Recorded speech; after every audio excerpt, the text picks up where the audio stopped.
All right, welcome to class. Well, we're learning more about the digital learning tools and resources that are available to us, and two that I think are pretty important are virtual storage and image storage online, along with sharing images online that are important for teaching and learning in the educational process.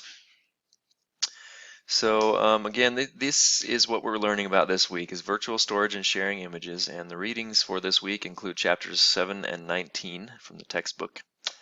And then there are some presentations, and as you look at these presentations, they teach you about using some of these ways of transferring files to another person. So WeTransfer, Dropbox, Google Drive, those are three of the probably most recommended by me tools for being able to transfer files to somebody else on the web. And the reason why we need these kinds of tools besides just email is because most email accounts will only allow for an attachment of a certain size, whether it's 2 megabytes or 10 megabytes or 100 megabytes. Most people don't go much higher than a 10 megabyte kind of file size, and so it's hard to send big files to someone through email. So knowing WeTransfer or Dropbox or Google Drive is important, and I think Google Drive especially in Dropbox, because you can have a place where you can upload multiple files.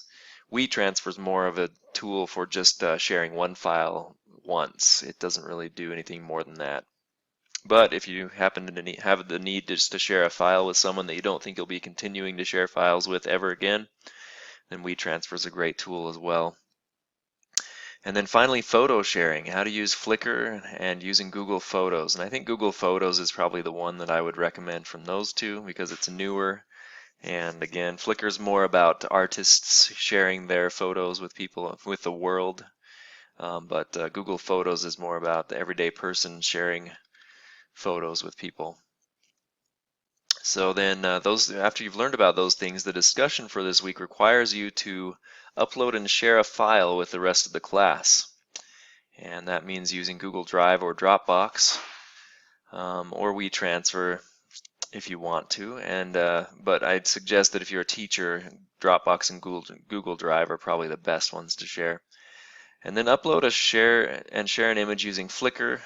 And I should mention here Google Photos or another online photo sharing website, and provide a link to your photo online in your post as well, and then discuss why these things might be important to do for an educator. Why would this type of activity be useful for someone working in K-12 education or to support the learning and teaching process? And remember, post an initial response to this discussion by Thursday, and then respond to 2 or more other students' posts by the end of the week. So those are the activities for this week. Looking ahead a little bit, you'll have a similar week the next week, and then there's an e-portfolio assignment that will be due, so I'll introduce that next week probably.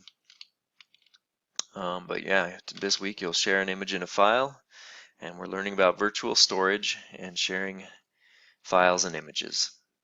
So have a great week.